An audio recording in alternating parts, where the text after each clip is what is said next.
नमस्ते। एक बात सोचिए, क्या होगा अगर जिंदा रहने के लिए हमें एक की जगह 4 रोटियां खानी पड़े, या हम किसी दूसरे ग्रह पर पानी खोजने में जुटे हों और यहाँ हमारे अपने शहरों का गला सूख रहा हो। आज हम कुछ ऐसे ही सीधे और सच कहूं तो चुभने वाले सवालों को समझने की कोशिश करेंगे, जो हमारे ग्रह के भविष्य पर एक बड़ा सवालिया निशान लगाते हैं। तो चलिए सीधे मुद्दे पर आते हैं। यहाँ जो दिख रहा है वो असल में चौंकाने वाला है।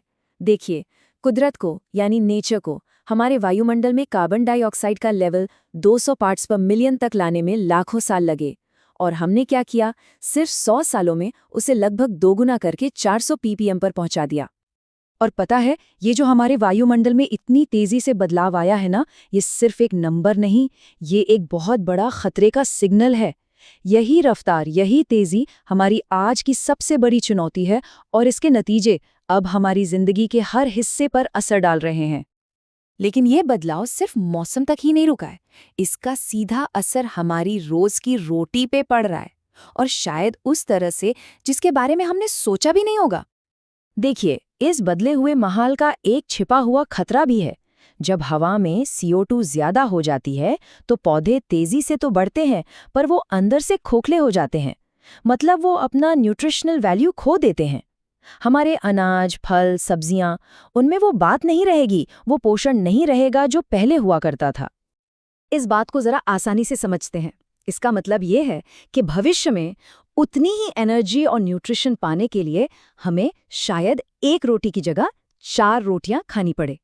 ये सिर्फ पेट भरने का सवाल नहीं है, ये पोषण की बहुत बड़ी कमी का संकट है। तो जब हमारे अपने ग्रह पर इतनी बड़ी बड़ी चुनौतियां हैं, तो एक सवाल तो उठता है कि हमारी प्राथमिकताएं, हमारी प्रायोरिटीज आखिर हैं क्या?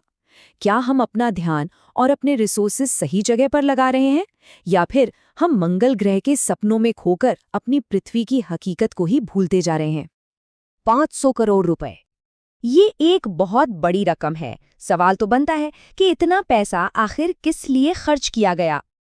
ये पैसा खर्च हुआ मंगल ग्रह पर पानी खोजने के लिए। जी हाँ, एक ऐसे ग्रह पर जीवन की उम्मीद तलाशने के लिए जहां हम रहते तक नहीं हैं। और बस यहीं आकर सारी बात एकदम साफ हो जाती है। एक तरफ अरबों रुपए खर्च करके मंगल पर पानी की खोज, और दूसरी तरफ हमारी अपनी पृथ्वी, दिल्ली और गुड़गांव जैसे हमारे अपने शहर, जहां लोग साफ पानी और सांस लेने लायक हवा के लिए तरस रहे हैं। ये एक कड़वी लेकिन सच्ची तस्वीर है। और ये हमें एक बहुत ही बुनियादी सवाल पर लाकर खड़ा कर देता है कि आखिर मंगल ग्रह पर रहेगा कौन? जब हम अपने ही घर, अपनी पृथ्वी पर लोगों की बेसिक ज़रूरतें पूरी नहीं कर पा रहे हैं, तो किसी और दुनिया को बसाने का क्या मतलब बनता है? हमारी प्राथमिकताओं पर सवाल सिर्फ यहीं खत्म नहीं होते। अब एक और ऐसे काम की तरफ देखते हैं जो इंसानों ने किया, जिसके नतीजे बहुत भयानक थे, और जिसके कुछ सवाल आज भी बिना जवाब के हवा में तैर रहे हैं। ये सवाल सीधा हमारी ऐतिहासिक जिम्मेदारियों पर उंगली उठाता है कि हमने इस धरती पर इतने एटम बॉम्ब क्यों फोड़े? क्या हमने कभी ये सोचा कि उन धमाकों का हमारे ग्रह पर, हमारी पृथ्वी पर लंबा असर क्या होगा? उन धमाकों से जो बेहिसाब गर्मी और एनर्जी निकली, उसका क्या हुआ? वो कहीं गायब तो नहीं हो गई होगी, है ना? तो फिर वो गर्मी कहाँ गई? ये एक ऐसा सवाल है जिसका जवाब आज तक किसी ने नहीं दिया। तो इन सभी बड़े और मुश्किल सवालों के बाद बात घूम फिरकर एक सबसे बुनियादी सच्चाई पर आती है, हमारा घर। और ये इतना मायने क्यों रखता है? सारी बहस, सारी खोज के बाद अंत में बस एक ही सवाल बचता है, और इसका जवाब उतना ही सीधा है जितना कि ये सवाल, सिर्फ पृथ्वी पर कोई दूसरा ऑप्शन है ही नहीं।